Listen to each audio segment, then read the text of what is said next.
Which one? You don't believe in God.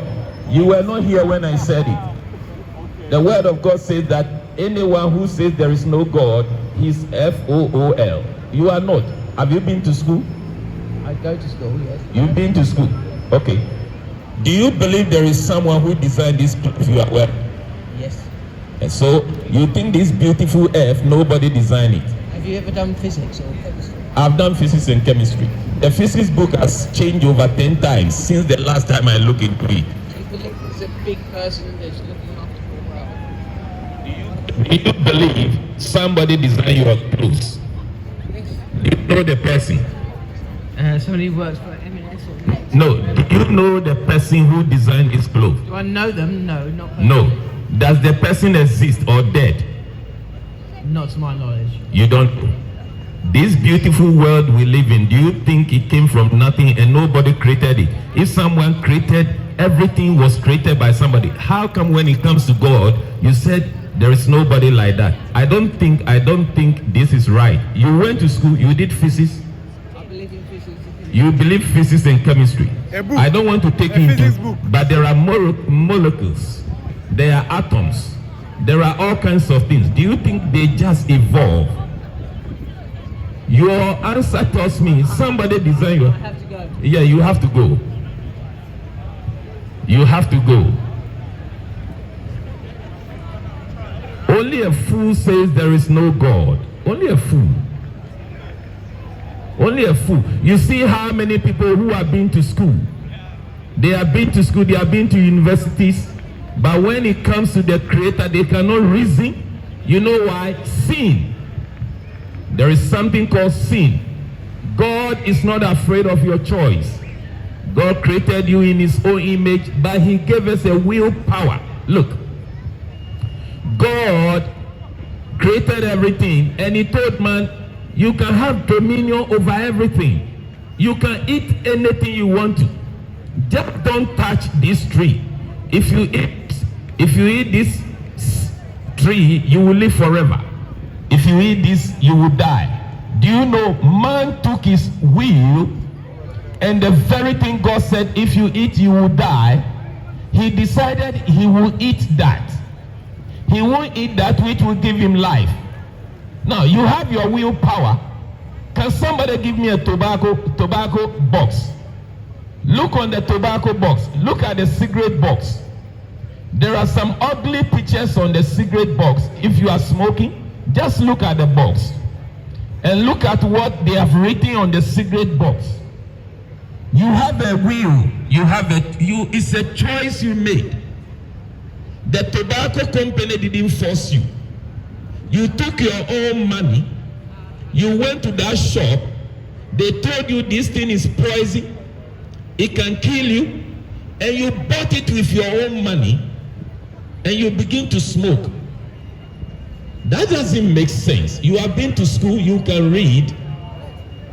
It doesn't make sense. God has given you life and has given you death. And God said, no teacher will set exams for you and say, this is the answer. I want you to pass. So do this. God has given you a willpower. He has given you the ability to make choices. And you have decided you will choose a life that will destroy you. You have chosen. When God said, I set before you life and death, choose. You have chosen to die. But I tell you something. It is appointed unto every man wants to die physically. It is appointed unto everyone wants to die physically, but after that, judgment. When you vacate your body, you won't become a cow. When you vacate your body, you won't become a giraffe. So those of you who don't eat cow, because you have been told that when your ancestors die, some of them have become cow, and cows are walking majestically and you can't tie them. Well, listen, eat cow, eat good. Because nobody dies and becomes cow.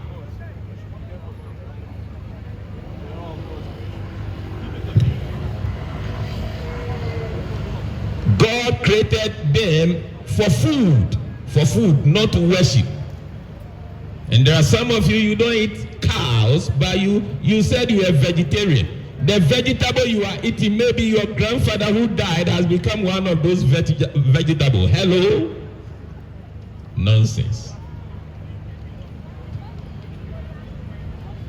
You said the vegetables are living things. Please listen to what I'm telling you.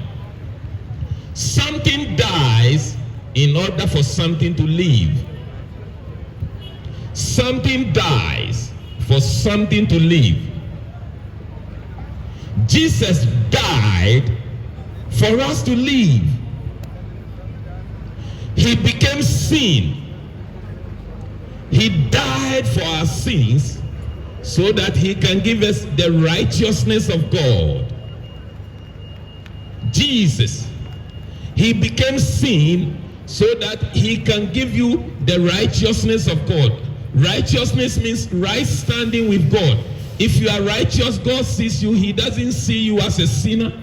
He sees you in the image of Jesus, because Jesus covers you with godly nature. Hallelujah. God said, "This is my beloved Son, in whom I'm well pleased. Hear him."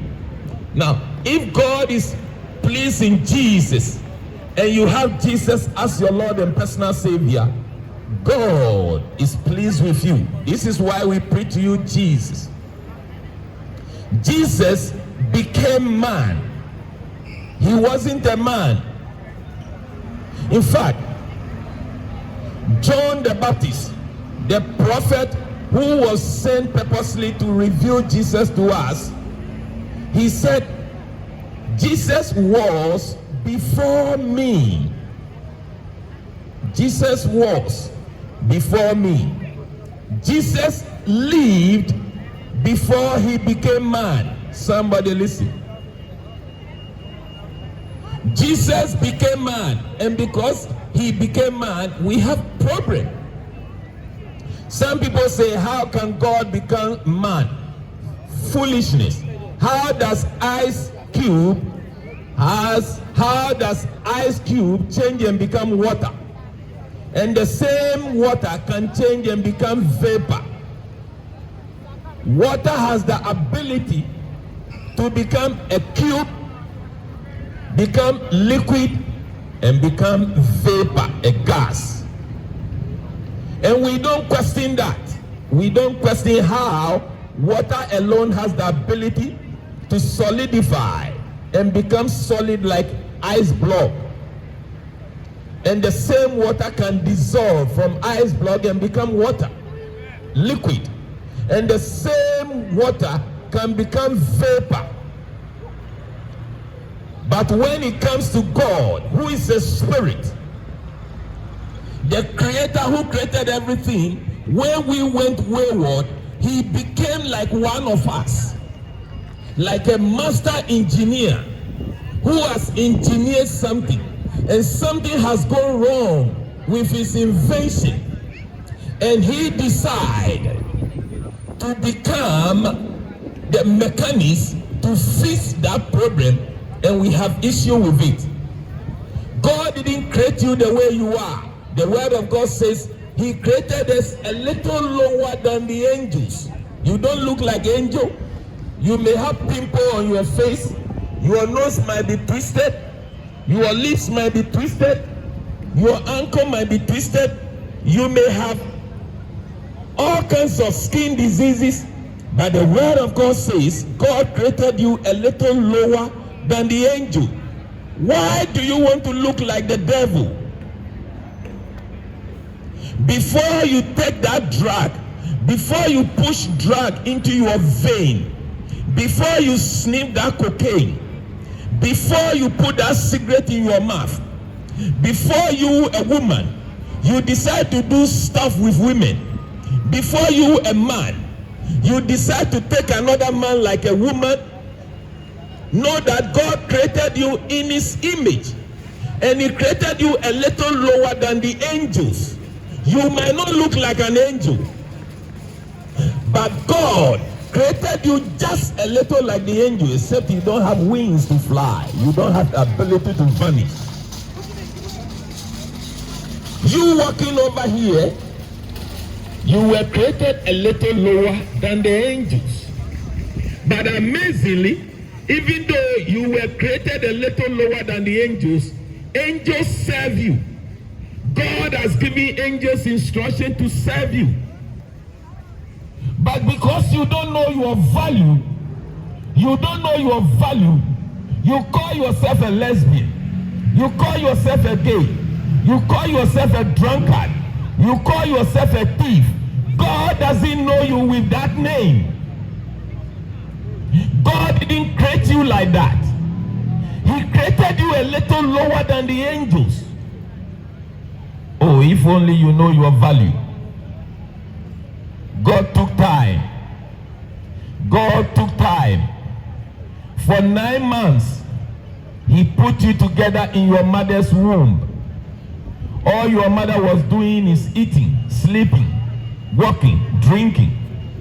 And God took 9 months, maybe some of you 8 months, some of you 10 months. And God joined your mother's genes and your father's genes together, tactically, so that your nose should look like your mother's nose, whilst your eyes look like your father's eyes. God created you so special. But after you came to this world, you started listening to some nonsense and you begin to devalue yourself. And some of you, you have reduced yourself so much, God can't even recognize you. But we have come here to tell you that God still values you. Hallelujah. You are precious to God. It doesn't matter whether you wear designers, you don't wear designers. God has great value over your life. You don't understand. God has a plan for you. And because God values you, the devil wants to destroy you. Because God has a plan for you. Your number one enemy is the devil, who you live for. The very enemy of your life, the devil, is who you live for. God has given you a choice. Live for my son Jesus, or live without him, and you are in trouble. And you have taken your willpower and you have decided, I don't want to do anything with this Jesus.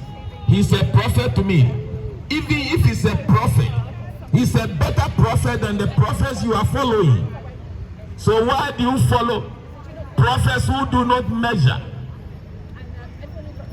Hello? Our greatest challenge is that God has given all of us something we call the willpower to make choice. God will not condemn anybody. You are the one who decides.